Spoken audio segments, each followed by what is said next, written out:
So today we're going to talk about something fascinating, how a single, profound spiritual idea, the idea that all wealth is really a trust, became the actual blueprint for one of history's first and most complete welfare states, all built under the leadership of Umar ibn al-Khattab. Okay, so let's just dive right in with a huge question, one that leaders and philosophers have wrestled with for centuries. What's wealth really for? Is it for personal gain? For power? Or is it for something else entirely? Well, for the early Muslims, the answer they learned from the Prophet Muhammad, peace be upon him, was simple, but it was also completely revolutionary. It's right here in this verse from the Qur'an. Wealth isn't truly yours to own. It's a divine trust, and we humans, we're just its temporary stewards. And here's the thing that's so incredible. This wasn't just some nice, lofty ideal to think about. It became the actual, practical, organizing policy for an entire government. Umar, may Allah be pleased with him, took this principle of trusteeship and literally made it the blueprint for his state. So how did this actually work in practice?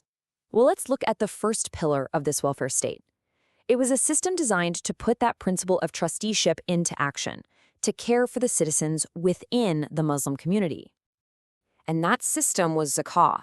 Now, you might hear it translated as charity or tax, but that doesn't really capture the whole picture. The sources actually call it the first divine decree for social security. It was a compassionate system designed specifically to bring hearts together and create love between the rich and the poor. And just look at how comprehensive this system was. I mean, seriously, zakah wasn't just a duty on your cash. It covered almost every kind of productive wealth you can imagine. Crops, livestock, gold, trade goods, even honey or buried treasure if you found it. The goal was simple, right?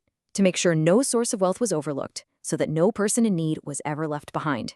And this quote, wow, it just perfectly captures the spirit behind the law. This is what Umar said to one of his collectors who had taken one of the best animals from a man's flock. Umar's point was clear. The goal isn't just to fill the treasury. It's to uphold justice and the dignity of the people.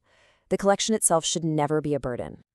And we know this isn't just a nice story because we have the records, like the one you're seeing right here.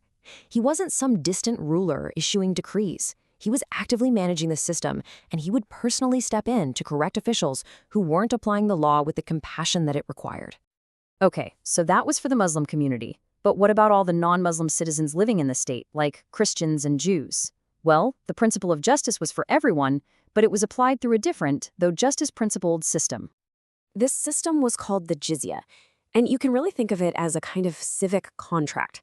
Since non-Muslim citizens weren't required to serve in the army or pay zakah, they paid this tax instead, and in return, they got the state's full military protection and access to all public services.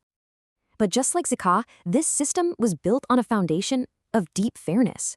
I mean, the list of exemptions tells you everything you need to know. The jizyah was only taken from men who could actually afford to pay it.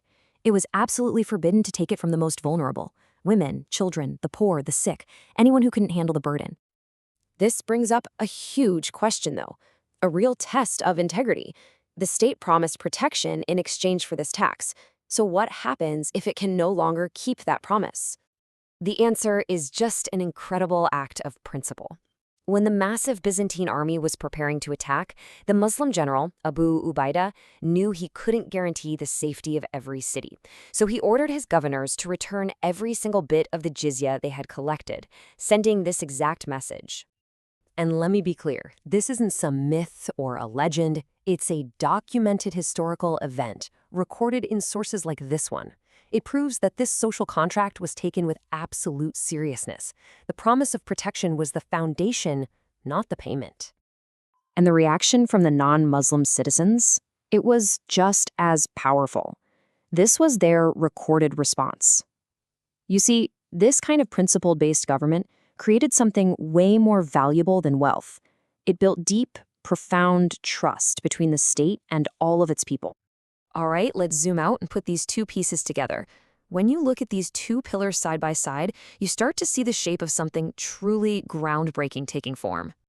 So what you have are two distinct systems, right? Zakah, a religious duty for Muslims, and jizyah, a civic duty for protected citizens. But, and this is the absolute key, They both flow from the exact same source, that core belief that wealth is a trust and that the state has a non-negotiable responsibility to deliver compassion and justice for everyone. So this wasn't just a random collection of taxes. No way. It was a cohesive, principled financial system designed to make sure that no one, no matter their faith, their status, or their wealth, fell through the cracks. It was a state built from the ground up to guarantee social and economic security for every single citizen. And that is why this matters. And that really leaves us with a final thought for our own time, doesn't it? In a world that is struggling with so much economic inequality and debating social responsibility, maybe, just maybe, some of the most profound lessons for building a truly just society can be found in this remarkable 1,400-year-old blueprint.